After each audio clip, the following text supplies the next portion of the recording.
Welcome to USA Global TV and Radio, where our mission is to provide education, entertainment, hope, and inspiration.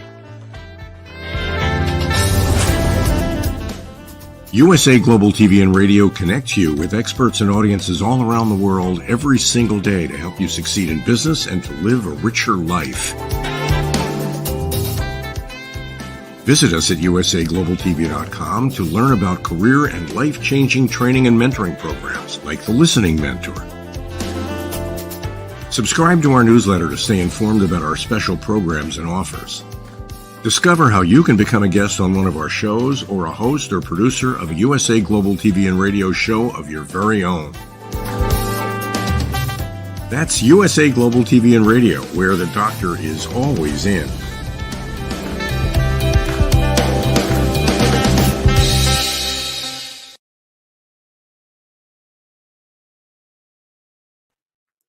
Welcome to USA Global TV and Radio. I'm your host, DIANN BOEHM, and our show today is The Corner Bookstore. If you're joining us for the first time, wherever you are in the world, we are thrilled to have you, and we want to thank you for coming to our show. We love all our dedicated listeners and our new listeners. Dr. Jacalyn, founder and CEO of USA Global TV and Radio, is producing the show today. And we are welcoming a wonderful author, Lyndi Allison. And she also, which is so incredible, offers writing workshops, and she's a facilitator and a retreat host.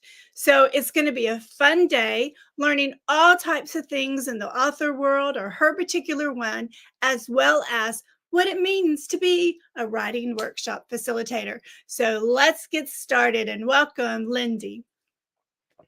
Thank you, DIANN. I really appreciate the opportunity to share with you today. We are so happy to have you. So tell everyone where you are right now. I'm currently in a lovely beach town called Coronado in Panama. We're kind of nestled between the Pacific Ocean and a mountain range. So we have kind of the best of both worlds here. How lovely.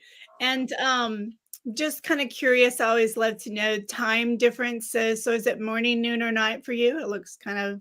Yes, we're morning. It's 11 o'clock here in the morning. Okay, so you're Central Time. Possibly. Yeah. Your Panama time. There you go. Yes. Well, there's so much to talk about, and I'm so thrilled to have you with us today. And I know Dr. Jacalyn is as well. So let's learn first about, if you don't mind, these writing retreats, because we've never had anyone talk about this before. Yes, well, I am a retired English teacher. I taught English in high school and for adults as well. And what I did was I wanted to bring what I was most passionate about in teaching into my retired life here.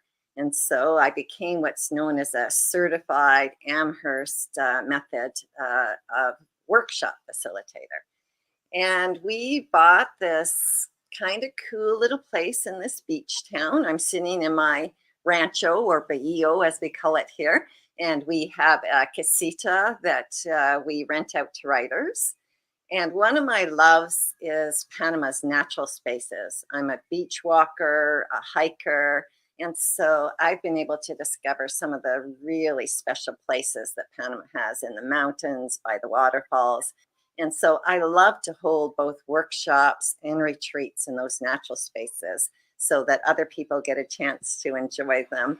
There's something really fresh about your writing, you know, when you've been sitting by a waterfall and the splashes, you know, landing on your face, and you're gazing at nature, you've hooked up a mountain. These kinds of things prepare us for the actual writing. And I'm really delighted by what many of the writers have accomplished when they've been here. We've had people stay with us from over 20 different countries. So I've not only learned a lot about writing, I've learned a lot about the world. And these they work really hand in hand with this writing group we started here. So, you know, I facilitate writing workshops for a small group of people. The people who come for the retreats can jump in on those. We have critique sessions so we can hone our writing craft. And we have a writing community where we all bring different skill sets, and we'll take turns offering, educational and inspirational sessions on different aspects of either writing, critiquing, editing, publishing, and what I believe you called in the blog that you did for me, you called marketing a beast. We also talk a lot about marketing. Wow, there is a lot right there. And thank you for mentioning that article. I worked really hard on it. I want to take out different things that you said. It was so incredible. I agree with you completely. When you're with nature, there's something that just touches your soul and you kind of can get into your zone, don't you think, for writing? Is that what you found with your authors? Yes, most definitely. And sometimes the things we find in nature inspire our writings. So an example would be one of the waterfalls here called Manglarito Falls. It's this very cool waterfall. It doesn't just drop, but it kind of falls into this basin and then shoots up and then falls down into a pool. So the characters in my book, they have to get out of this cave and they can't find a way out. And that's their way out. They are able to scoot out on this waterfall, get shot out into this pool so that they can continue their journey. So, nature is hugely significant. And one thing I wanted to share with you, because I really appreciated your message of peace that you mentioned and how you were encouraging people to sing out peace. And I just wanted to let you know that one day walking along the beach, I was singing out peace to the Pacific Ocean. Now, it might not have been on tune, but I was singing it. And I think, there's a lot of like-mindedness in people who appreciate nature and certain messages. And, I think for some people, they're a little hesitant, to explore spaces that are a little off the beaten track. And I'm fortunate to have been a part of an outdoor hiking and adventure group where I've discovered these. And they don't mind going with a guide. And, it's very easy to pack a journal and a pen and just find a quiet space to plant yourself, take in everything around you, and then take a few minutes to write. Beautiful. That is so kind of you. I was so touched about you singing and saying the word peace. And that's just incredible. We could all do that around the world. You had mentioned earlier, and I want to tie it into what you had just spoken about, 20 different countries. Is that correct? Is that what I heard from people from around the world? Yes. That is so phenomenal. I've lived in different countries, and it's so incredible to be with this international, world where you're with people and you just have a brighter understanding and a more beautiful way of understanding the world. Is that what you're discovering as well? Yes, absolutely. And as you know, as a traveler or someone who's, spent time in other countries, we have these stories to tell. The stories are rich. There is lots of texture to them. There's culture, fabulous settings, new ideas. And once again, these find our way into our writing. And writing is inviting people here to write and share those stories, gives them an opportunity to, maybe just share a moment where they learned something about that culture. One of the things I used to tell my students was, you really don't know how North American you are until you've been outside North America. And, I even here in Panama, I've been here 5 years, and, I'm really just beginning to, be a part of certain aspects of the culture and be learning more. And, they're a little more relaxed in the way they do things. They might not get things done as quickly, but, that's been very, very good for me, coming from a kind of driven life of teaching and volunteering and raising a family. It's created some space for some new things, and I really appreciate them for that. I hear you. I don't know if I ever told you I started off as a classroom teacher. So I know that hectic life, but also I congratulate you for teaching. It's one of the most beautiful jobs, helping people for the future. So thank you. You also mentioned about hiking. And my husband's a huge hiker and travels to different places hiking. So, in your hiking, so do you belong to different hiking groups, and that's how you got started, and or did you only hike in Panama and fell in love with it? Well, I have hiked in other places, but nowhere near as often. Now, having more time available and having a very active group, I'm much more active, and that's been just good for me in many different ways. So, I've hiked in the Rockies and certainly in Ontario. I used to have what I called walk and talks. People would say, let's go for coffee. We need to clear the air and talk about some stuff or think about ideas. And I'd say, can we walk and talk instead? I'd find a forest or somewhere we could go. So it's been a part of my lifestyle for a while, but not so many steep inclines. So, I hear you. like, You know, I'm the same way. I would tell my friends, I want to chat with you and everything, but let's I wish I would have thought of the phrase walk and talk, but I always say, let's go to Town Lake and just walk. And it energizes you and new ideas come about, I think, when you're walking and talking, as you so wonderfully stated. yeah. So I very quickly plugged into what they call the Outdoor Fun and Adventure Group. A lovely woman here named Chrissy Harwanko, who's an artist here and has lived in Panama for many years, has it in her heart to just take people and introduce them to Panama's natural spaces. So I'm full of gratitude for her for having shared those with me. And now, sometimes I lead a group of people to take some of those same hikes so that they get to experience it as well. That is so beautiful, which leads perfectly into what you were sharing a moment ago, the waterfall. So tell us about your story and how you weaved in the waterfall. Okay, so my trilogy is called the Summer Triangle Trilogy, and the first book is The Lines Between Our Stars.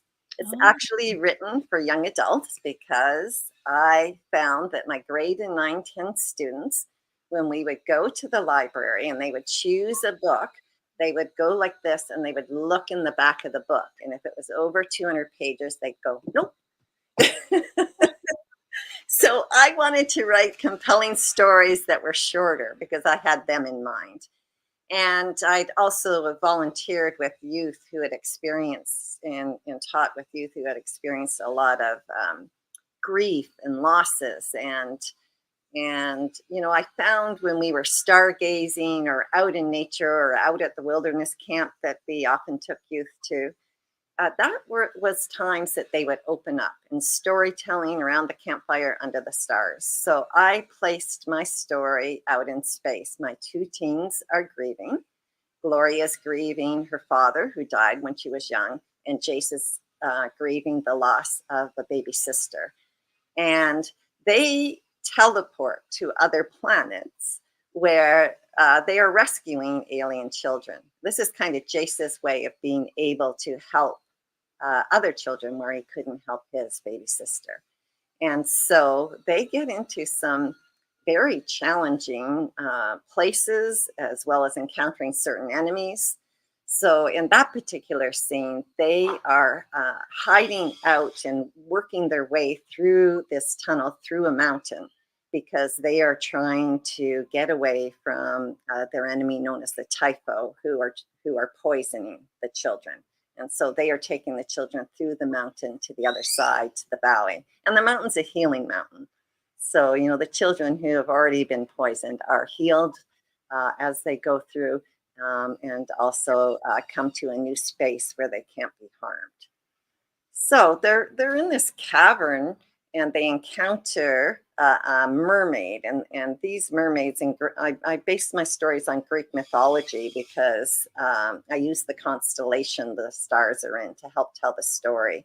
And the mermaids in the story were often used to lure people to the bottom of lakes and keep them in jars down there. It's like, oh, horrible. But Gloria is able to find out from the mermaid how they can get out of this mountain. And that is by, swimming to this area of the lake and finding the top of the waterfall and shooting down out to the outdoors. Wow. Talk about an imagination. That's incredible. And how clever of you to use the constellations to help you within your story. I that's really powerful. And it's easy for teachers to take your book and use it in the curriculum, don't you think? I'm real big on that. Oh, yes. I was always thinking of my students when I was writing, and there are different aspects of things. There's a little bit of history in there, with earlier space flights, and say Krista McAuliffe, the teacher, who died in the shuttle accident. She appears there. There's some math in there. Jace is an astronomy math geek, and so he uses things like the Fibonacci sequence to learn certain keys for finding things.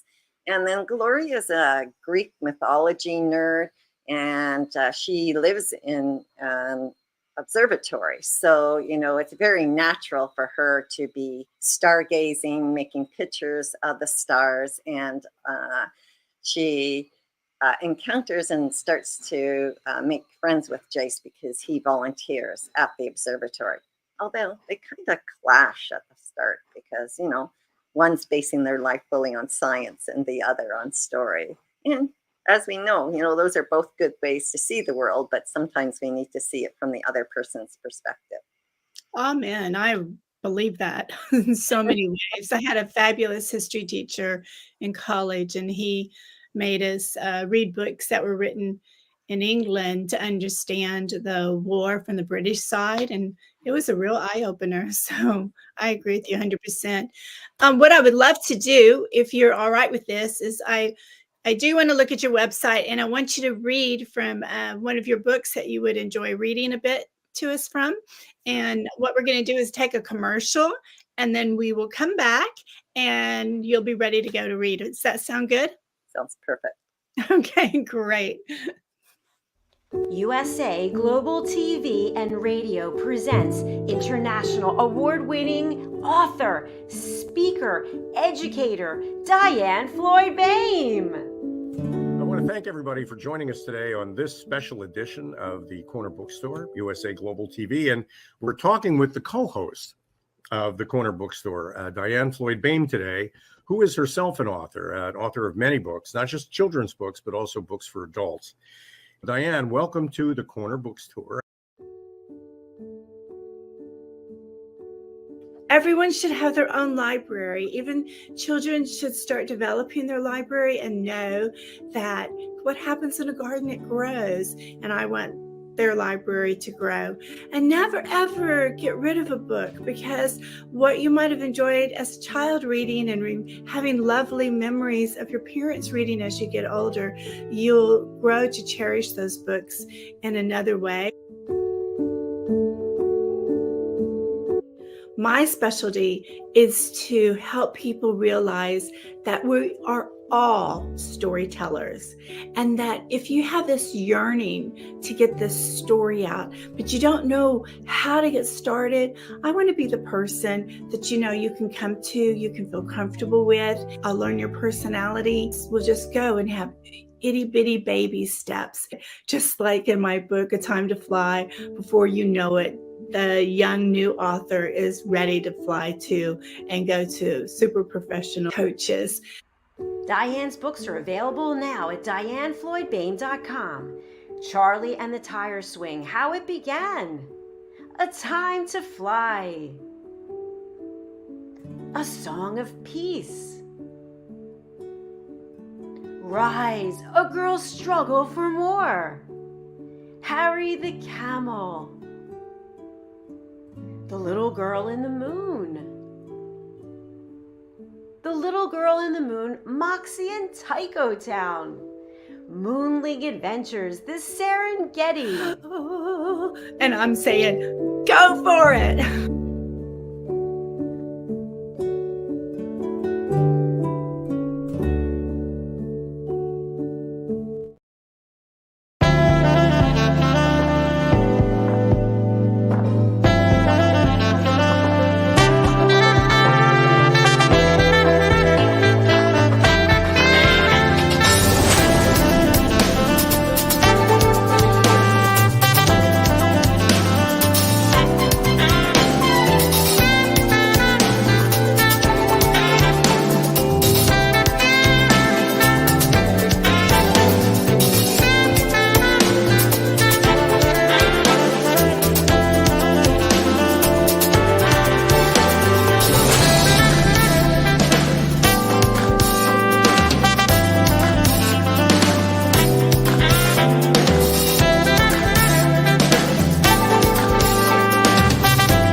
back, everyone, to the Corner Bookstore.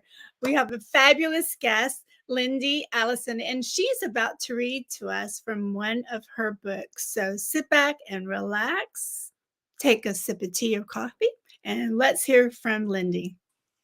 Thank you. I'll be reading from book 1 in the Summer Triangle Trilogy. It's called The Lines Between Our Stars. And this is a scene where my 2 protagonists are stargazing. And it's the first time that Gloria learns that Jace's baby sister has passed away. We dangle our feet over the side of a rock, and for a long while, we don't talk. Without satellites and other light pollution, new stars, ones I've never seen before, appear one after the other. I try to find shapes made by the brightest ones. I can't believe I get to see this. Then the traveler in the dark, Jace sings softly, thanks you for your tiny spark. I nudge him with my elbow. You do hear the music. Jace shakes his head. It's a lullaby my mom sang to my baby sister when she got cranky. You have a little sister? You never mention her. Jace's face goes white. Gabriella died 5 years ago. God, that's awful. I touch his arm to comfort him, and so my grief doesn't suck me into a black hole again. I wanted to snuggle with her, but Mom said Gabriella needed to learn to go to sleep on her own and to let her cry. His voice drops low. She cried so long and loud, I prayed she'd stop so I could sleep. Did she? Yep, finally. Jace lowers his head, and she never woke up. Oh no, that's brutal. My chest constricts, and I twirl the stones on my bracelet. The next morning, Mom found her lying in her crib. Sometime during the night, she stopped breathing. No one knows why. My tears well up. Don't cry now, I tell myself. Listen to Lyra. In my head, I sing the traveler in the dark. Thanks you for your tiny spark, and I swallow. Somehow, I managed to talk. Gabriella's death wasn't your fault. Jace jolts like my words pierce his heart. He snorts and wipes his nose with the back of his hand. Exhales. Draca sits on the other side of us. I've never seen her sit still before. Do dragon snakes grieve? When Daddy died, people said I wouldn't always feel so sad. I lean into Jace. I don't tell him his grief will pass. It won't. I feel the pain of living without Daddy every day. We sit, quiet, feet dangling, staring at the sky. A star shoots, leaving a trail of light behind it. Some say we become stars when we die, and we light the way for weary travelers. Others say we become guardian angels. Maybe watching the stars and hanging together will help Jace feel better, like being with Uncle Bry does for me. It has to. One of the Greek myths says, if you're courageous, Zeus will let you choose what constellation you will become. Did Orpheus the musician choose to be near his harp, or Orion to wear a hunter's belt? What would Jace choose? Something to help people with their geometry? An equation to inspire earthlings to solve great mathematical problems? What about artists? Did they stay behind to draw the lines between our stars? Wow, that is so clever how you worked in your title there. so clever. You wrote something that will touch anyone's heart because we all have experienced it to one level or another. And the way that you wrote it was so magnificently beautiful and heartfelt.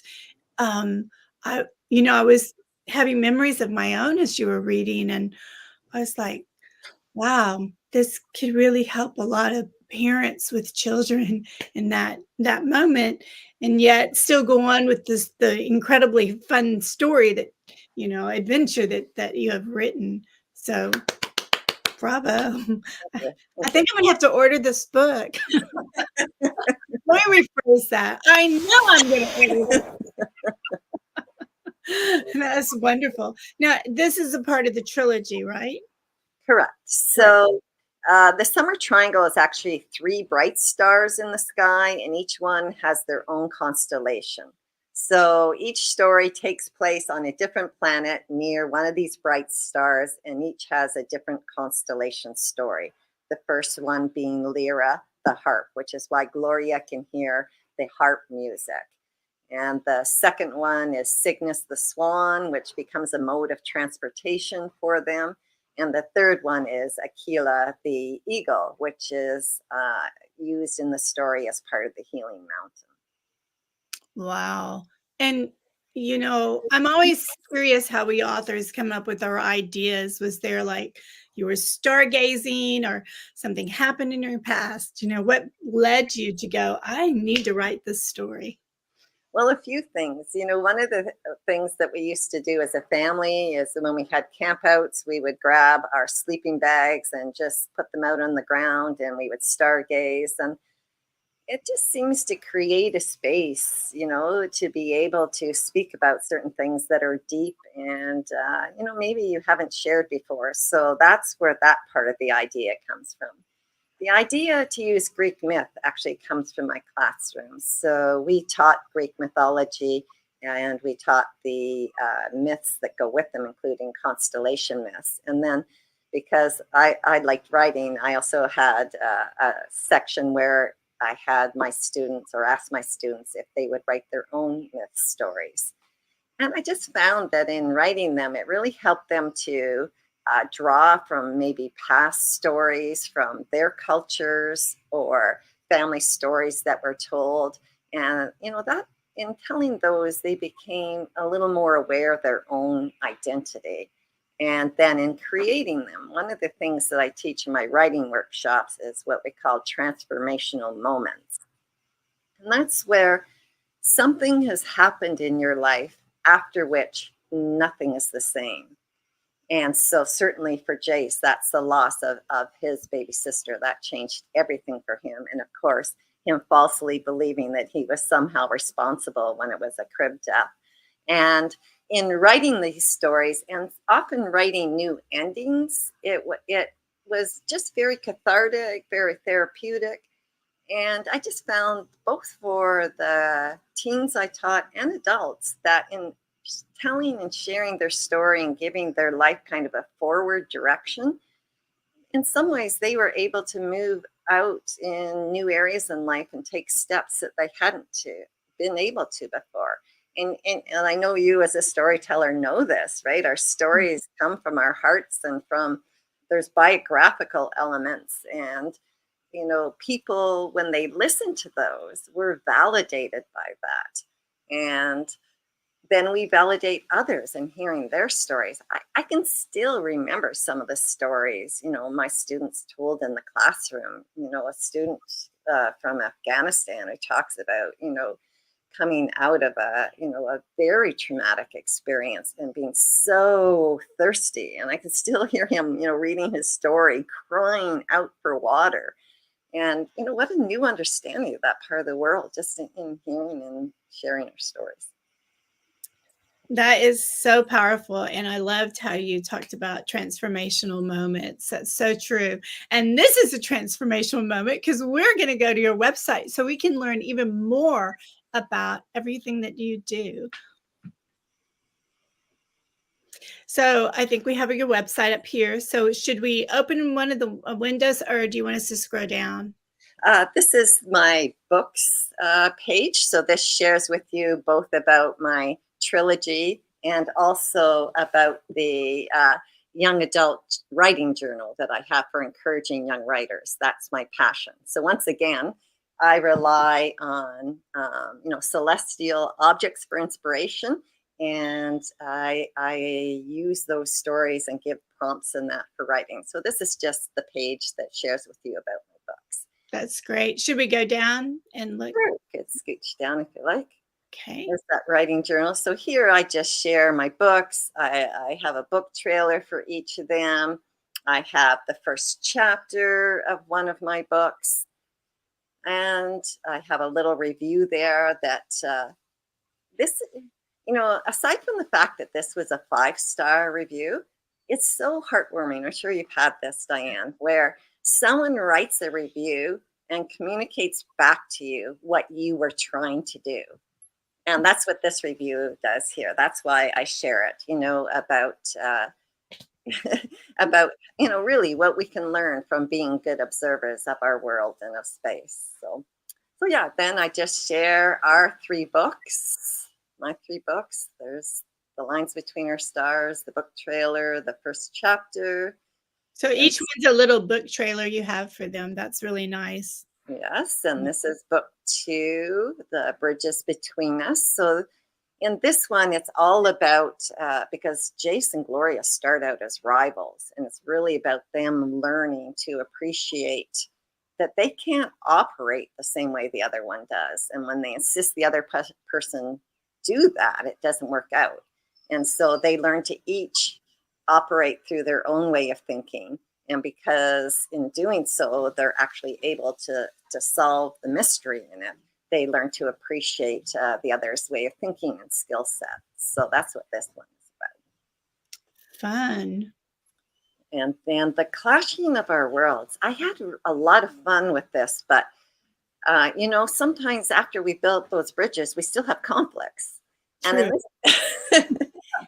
this case, the 2 teens are placed in a culture that doesn't think like they do at all.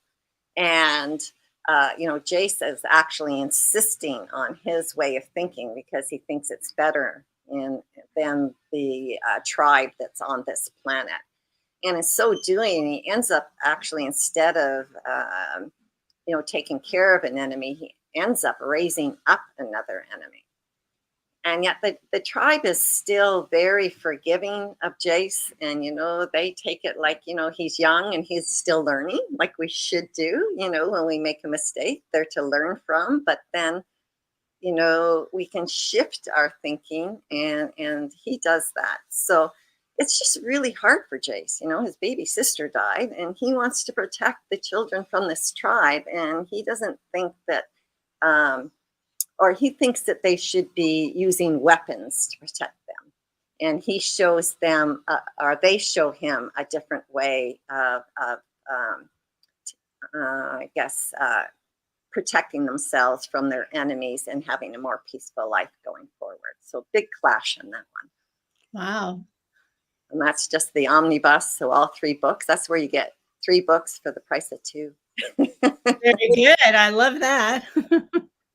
And and that's just me, the hiking girl. That's me by a waterfall with my journal. That's just who I am.